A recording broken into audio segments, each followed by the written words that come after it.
Hey guys, at the end, spoken label back in the house. Yeah, on a Sunday evening. I'm absolutely knackered today. There's a long story with it. We've got an alcoholic neighbour in our block, and he went on a bit of a rampage on Friday night. Me and his mate did.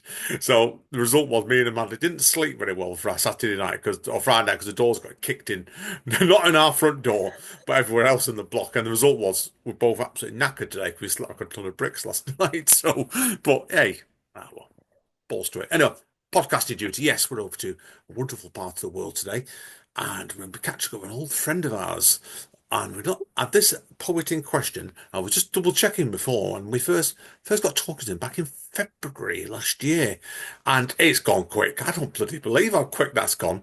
Now we've got the fantastic Goodnight the Skye with us, and people will know obviously I love Skye. She's an absolute tremendous poet, and I was over the moon to read fairly recently. This was Skye, wasn't it? About your Yeah, second collection that's come out on a wonderful written off press.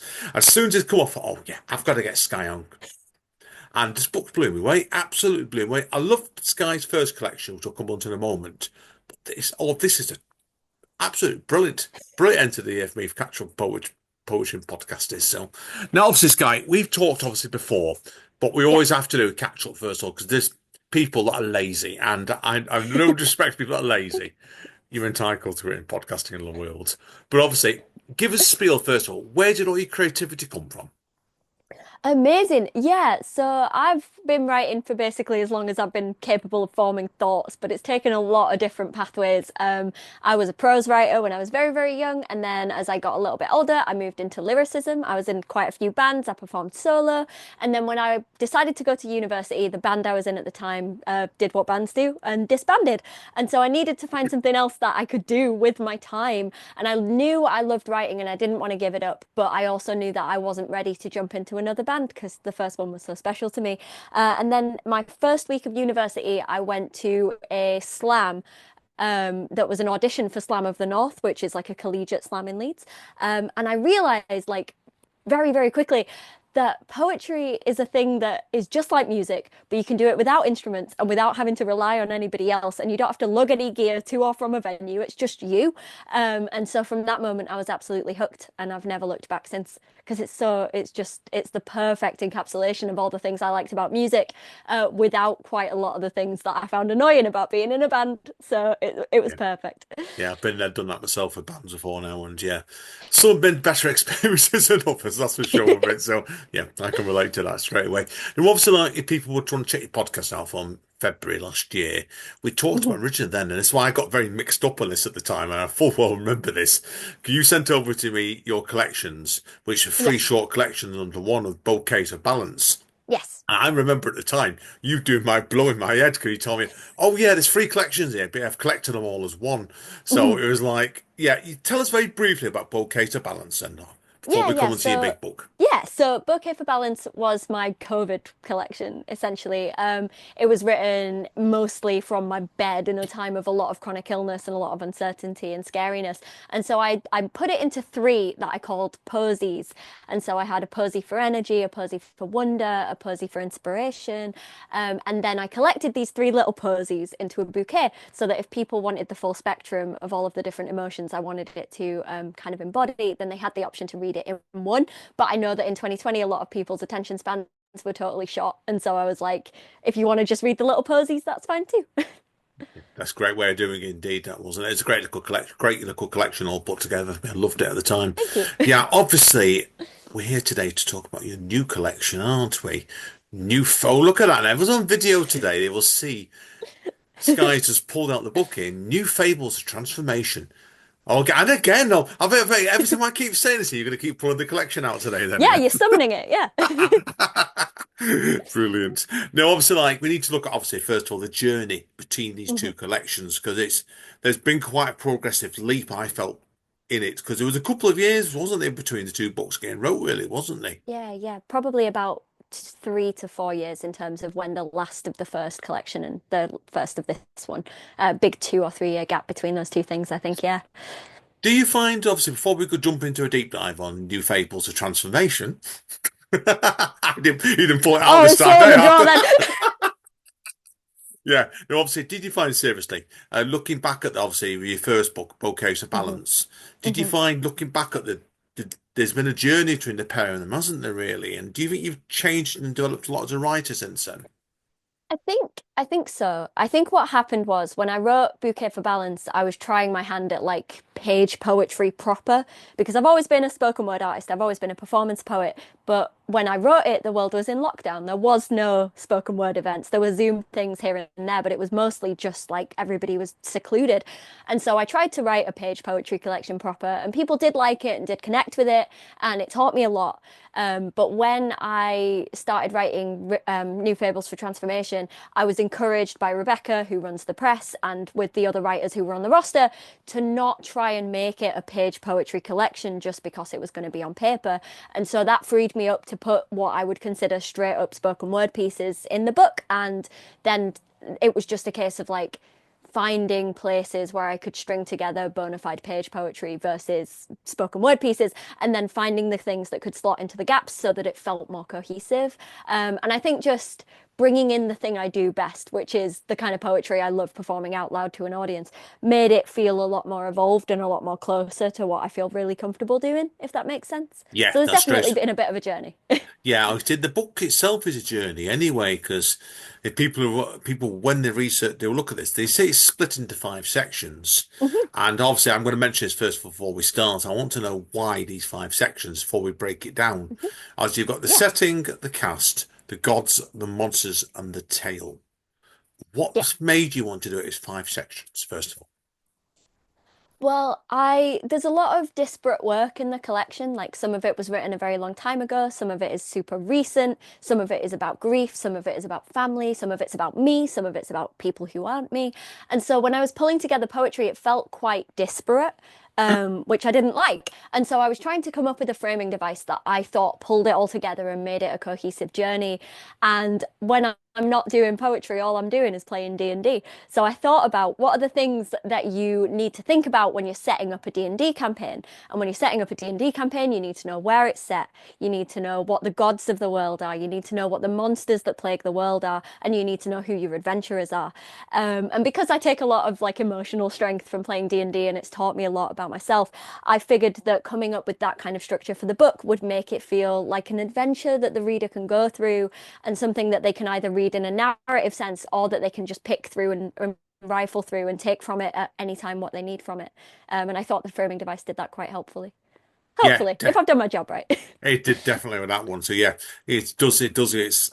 And you told me before, obviously, about the D&D reference. People wonder if D&D is Dungeons and Dragons. Well, make sure most Yeah.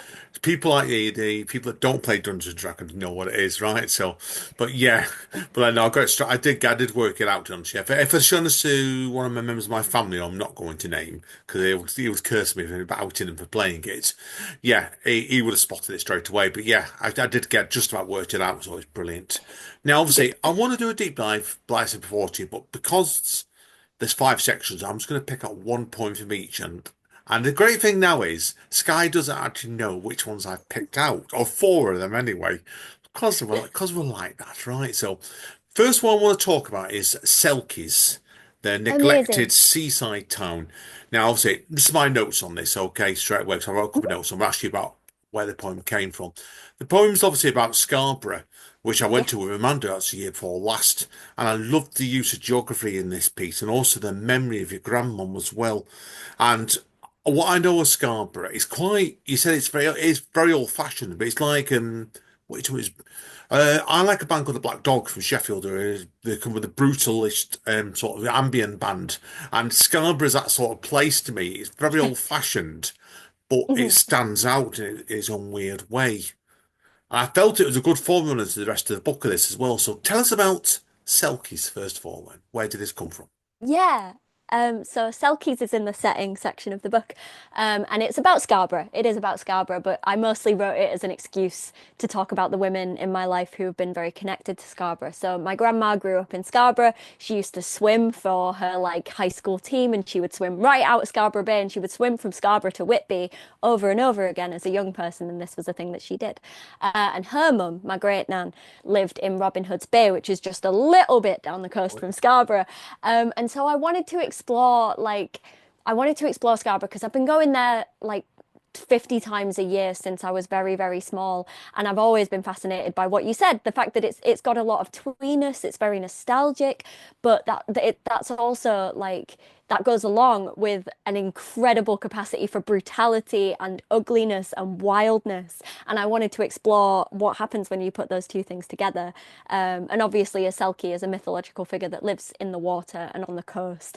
And since both my grandma June and my great nan are no longer with us, it felt like a fitting tribute to turn them into these liminal figures that can always live in Scarborough and can always live on the coast, at least as far as the collection is concerned. So that was my goal with that. It works really well as well. And it's like, and I love the reference. There was a bit of reference to Whitby in it. And I know we're up in Robin Hood Bay in there as well, because I said this, we went over and we covered all of it, me and my wife did, Amanda.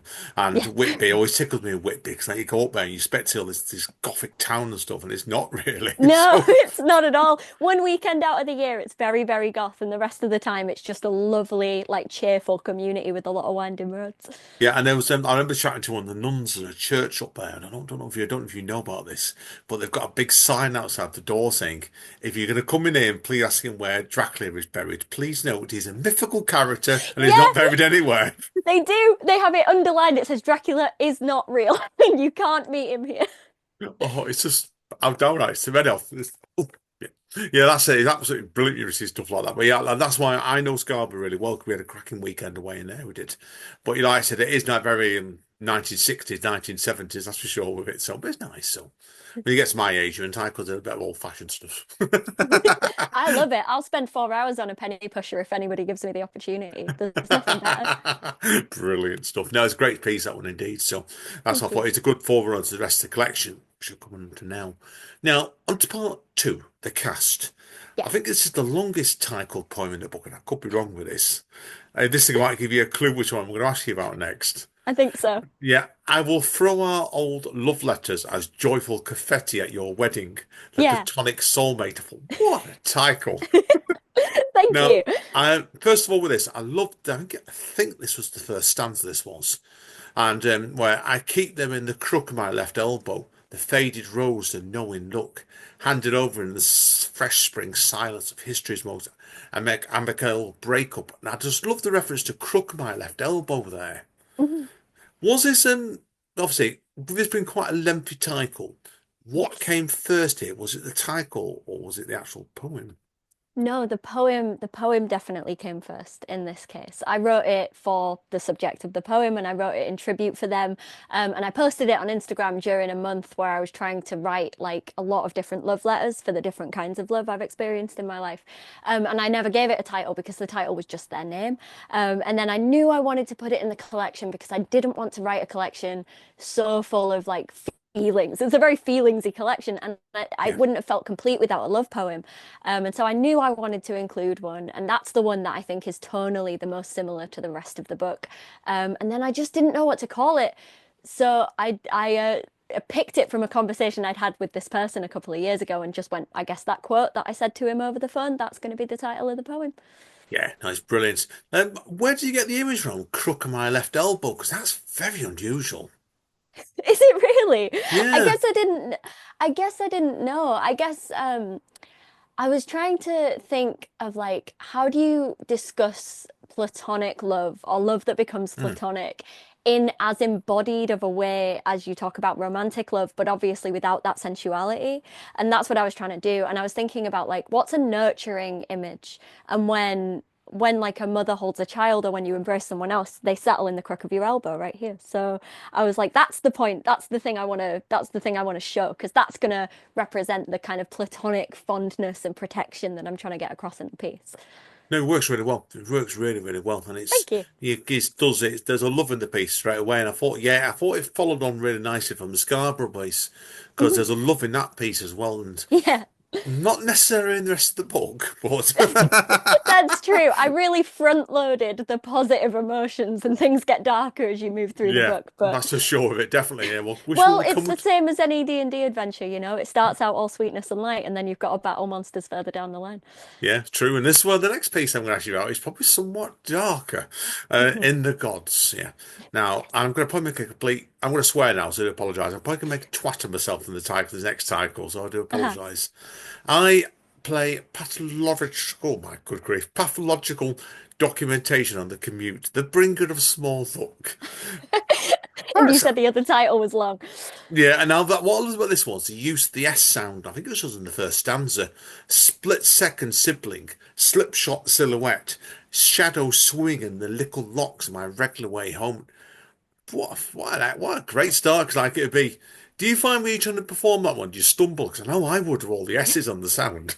I'll say this. This isn't a one I've ever performed live, purely because to Ah, me it doesn't feel like a spoken piece. It feels like a page poetry piece. Like hmm, there's a lot of sibilance, but the narrative is a little bit more opaque, obscure. It's a very metaphor heavy piece. And it's short. And so I've never put it into an out loud set because I just didn't know if it would fit there.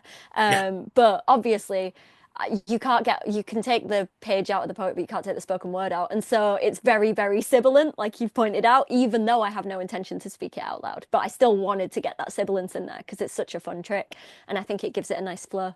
It does. It gets off to a really good start with the piece, and I did really like the end of it as well when you put in the last line was brave enough to cure fate. So I think it sums up really well the journey of the piece from the beginning to end there. So, now, where did the idea of this piece come from? And you said part of it yourself already. Okay, it's different tone to the first two pieces, I think. Yeah, yeah. So, Parapsychologist documentarian is about all the little disasters that happen on your regular commute, right? Like you step outside and your umbrella turns inside out because of the wind. You pat your pockets and you've left your chapstick in your coat on the radiator and so it's melted. Or you step into a puddle that's deeper than you think it's going to be and you get your wellies wet. I wanted to talk about all of those kind of very banal disasters in a way that imbued them with magic. And so I imagined that one of the gods in the collection, because the gods section is very dark, as you've said, I wanted there to be a friendly god in there and a mischievous god because there's such a tradition of like folklore gods who are just tricksters. And so I wanted to write about a god that maybe follows you on your commute and sees all of these tiny little disasters that you're experiencing and either is a balm for them or the creator of them. Maybe it's either one, you know? Because I wanted to imbue those tiny little moments that we all have every day with some magic. Yeah, it shows. It shows you've run a fine line with that, but it works really, really well. Because Thank you. the book itself is very talented, anyway, the full thing. But that's probably my favourite piece, actually, that one, because Thank you. I love all the sibilance at the beginning of it. And I thought to do that, and it's easier to and be frank with a lot of right poets are doing this. You're doing what Sky's done there at the beginning of that. It's easy to make a complete prick of yourself. They actually do a really good job on it, and this really, really well done. That's Thank you. why. So. Well, I'll say what's good about that is I didn't have a lot of faith in that piece, but Rebecca Kenny, founder of Written Off, put that piece specifically forward for the Pushcart Prize earlier this year. Oh, So did she? that's yeah. So I found out that that piece from the whole collection is what she picked out to put for the Pushcart, which obviously is a huge honor. And so Yeah, well clearly I done. was wrong about the response this piece was going to have, and I should start performing it at open mics because people seem to like it. Trouble is, do you find sometimes is, and it's well, I think as poets, and I'm notorious on this, we're our own worst critics. Yes, absolutely yes. Yeah, I'm the a more times terrible I've done judge. that, I'm Yeah. awful. I'm awful. I've done it with poet stories before now. I've read them out instead of thinking, no one's going to like this. Everyone's going to think I'm a demented loon. Yep. And then I get a standing ovation. Yes, you can't win. You can't win, can you? And So, sometimes it's the other way. Sometimes you do get excited about a piece and it falls to its knees on stage and nobody likes it. So yeah. you really can never be sure. Yeah, do, and that's why it shows. That's a great example. Actually, I didn't know about the Pushcart Prize. Well done for that. So Thank you. I'm deserved, excited. deserved. Okay, on to. I think this is probably the darkest section in the book. Now, you were telling me pre-recording before with the Yes. monsters. Yes. Now, this people said before. I've not told Sky any of these pieces then we're discussing it, apart from this section, which she's asked me to, and she's understandable because this is a bleak section. No two ways about A it. It's little bit, bleak. yeah. Yeah. Now, I went for the one where in the living room with a vampire, the Mm. ill-fated obsession. Yes. Now, I liked him. The couple bits I really did like it. I liked the use of the italics in it, just into the book where he wrote. I'm going to swear again, but I'm swearing, so it's not Sky this. Everyone's listening to the podcast thinking Sky's a potty mouth bugger. It's me, right? Where you said, I said, for fuck's sake, Yeah. which I felt was really well done. It changed the tone of the piece. Mhm. And then not long after that, it went and did so Let Us Be Vampires. Again, changing the tone in it because there's a lot of changing in directions in this piece. I Hmm. found it a very, very uneasy piece to read, to be honest with you, but I thought it's a good one to discuss this. Yeah. So, over to you. Sorry. Yeah, no. So In the Living Room with a Vampire is kind of my like, hey Jude, I guess it's a piece that people ask for at open mics. It is a very bleak piece, but it also is very funny. I think there's a lot of very dark jokes in it about being in a very difficult interpersonal dynamic with someone who reminds you of Morrissey. Like, and there's jokes about that as well. And I've tried to balance the whimsy of like the idea of sharing a house and a life with a vampire, which is inherently comedic, with kind of the reality of being in an interpersonal dynamic that isn't very nice. And so that was the goal, was to balance the whimsy and the like difficulty of that, but also to pull out all the linguistic tricks. Like, it's got more structure in it than a lot of the stuff I write. And it's got that refrain of coming back to like, let us be vampires, which is a thing that this dude said to me when we were teenagers, and and so I'm glad people like it. I think when it's said in the context of an open mic, when it's performed out loud, the comedy of it really comes through. But I think you're right, in the on the page and in the section of the monsters where I'm discussing a lot of very difficult themes, it does come off as quite bleak, which is half the reason I made it a book in sections anyway, is so that hopefully someone knows as they enter the monster section that that's going to be where the bulk of the difficult feelings lie, and you can kind of fight them off at your own will and then end that section and move through kind of safe and purified in a way. Out of interest, that with that being the case, then you said to a certain base that it goes down to quite well as comical effect. Yeah. When you actually performed this, did you envisage it to go down to comical, slightly more comical piece, or did it I sneak up on you? And you didn't even realise. Both. So there's a line in the poem that is like, all lidded eyes and languid, you make Morrissey Hmm. look merry, which is a line I thought was very funny. Like, compared to Morrissey, like, you're so down and so dour that you make Morrissey seem super upbeat. I thought that was very funny. I knew that line was a thing that I, at least, it made me giggle. But there's another line in the poem near the end that says, well, now you work in Asda and I've seen you in the light, which I did not think was funny, but every time I do it, gets the biggest laugh of my whole set, because people think the idea of seeing this like mythic evil figure in Asda and seeing his face not in shadow and realizing maybe he's not as hot as you thought he was, it's quite a funny image. But that Yeah, one snuck up on me. I didn't know that.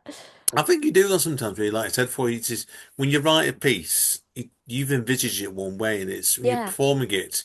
It can. I have this. We've both talked about this before, but it's happened to me before now. When it's you don't know what you're going to get, and then like No. that's why I read it in the book and I thought, bloody hell, I thought I said dark pieces.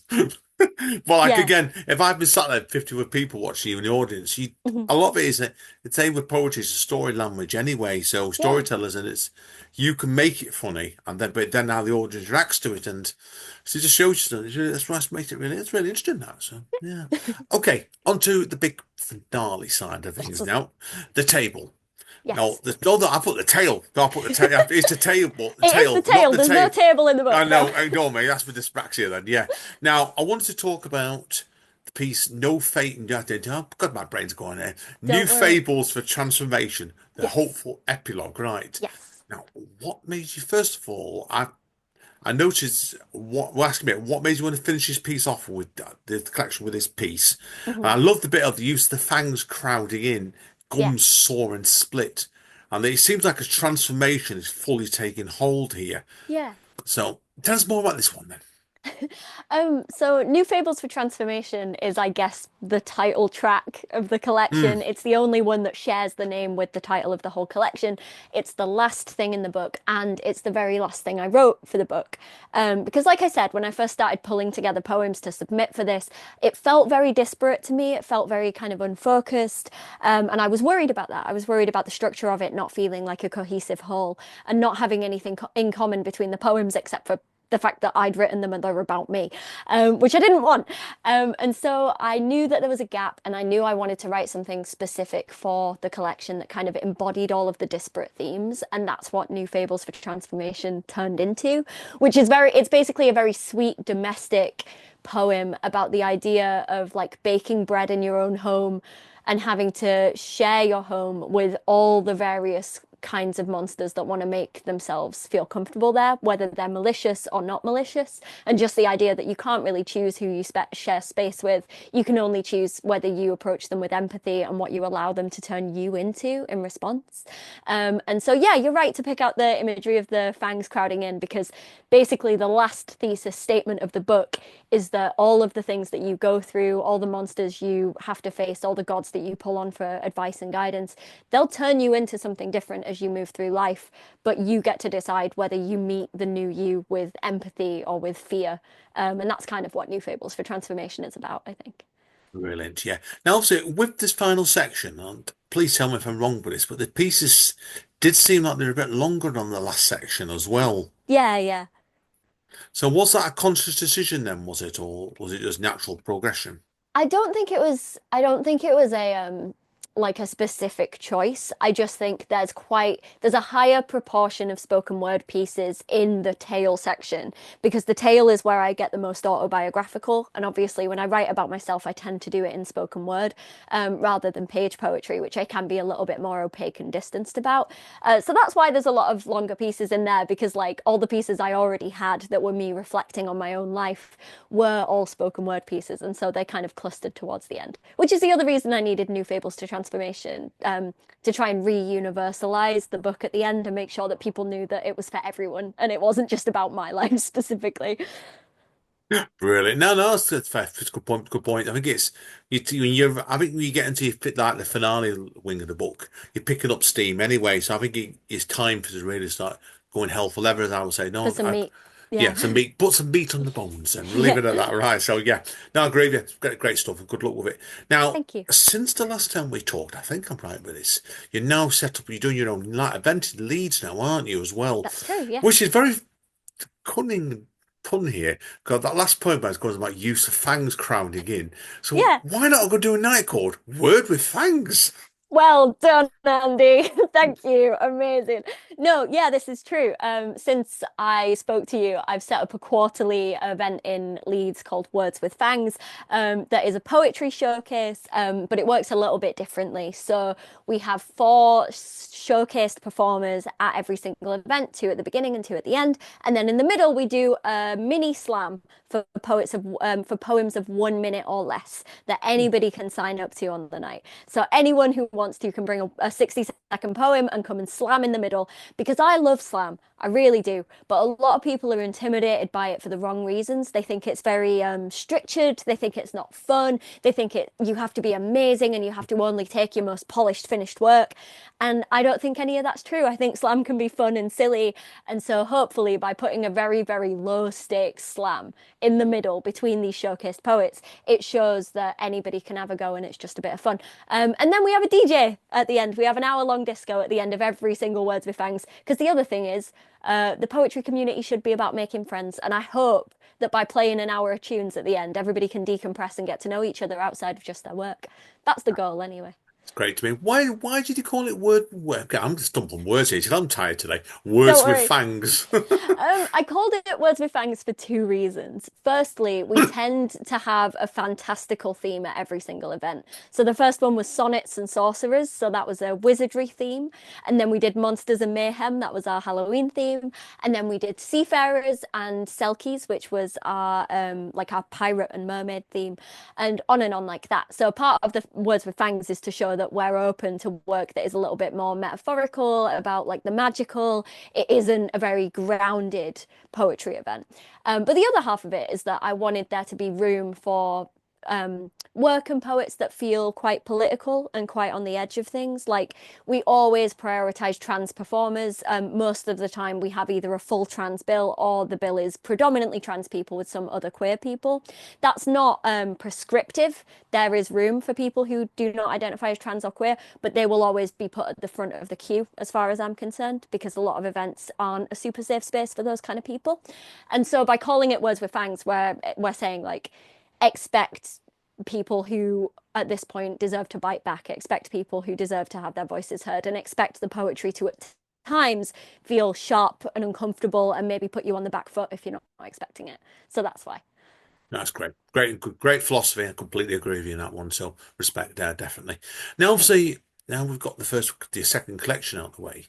What's next for yourself? Do you have anything else you would like to tell us about? There's so much, isn't there? No, yeah, I'm very excited about this. Depending on what time that, depending on when this podcast goes live, we may be a little Mid-January. mid-January. Amazing, thank you. Depending on that, that means we've got something very cool coming up. For Words with Fangs, we're doing a week and a half digital retreat in the evenings. That's Ooh, all over Zoom. That will have a bunch of workshop practitioners and some online open mics and maybe an online slam as a way for us to reach more of the community who maybe can't either they don't live in Leeds or they have no interest in coming to Leeds, or maybe they're chronically ill or disabled or just work odd hours and for whatever reason can't come to a Words with Fangs event proper. They can instead come to this digital retreat that we're running and meet the community that way.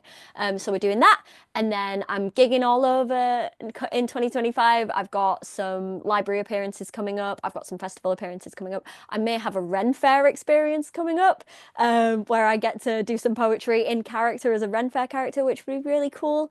So yeah, a lot of stuff like that coming up. brilliant stuff. Now, great. Now, obviously, then, give us the hard sell and wrap up part one. First of all, then, where can people get hold of your collection? Amazing. So you can find, here we go, New Fables for Transformation on the Written Off website. If you Google Written Off Publishing, they will pop up first, and you can find my book in the shop along with amazing other queer, trans, and disadvantaged writers. Written Off is doing some great work in terms of platforming people who may otherwise not get a shot at being platformed, and the work is just stellar. They work so hard on it.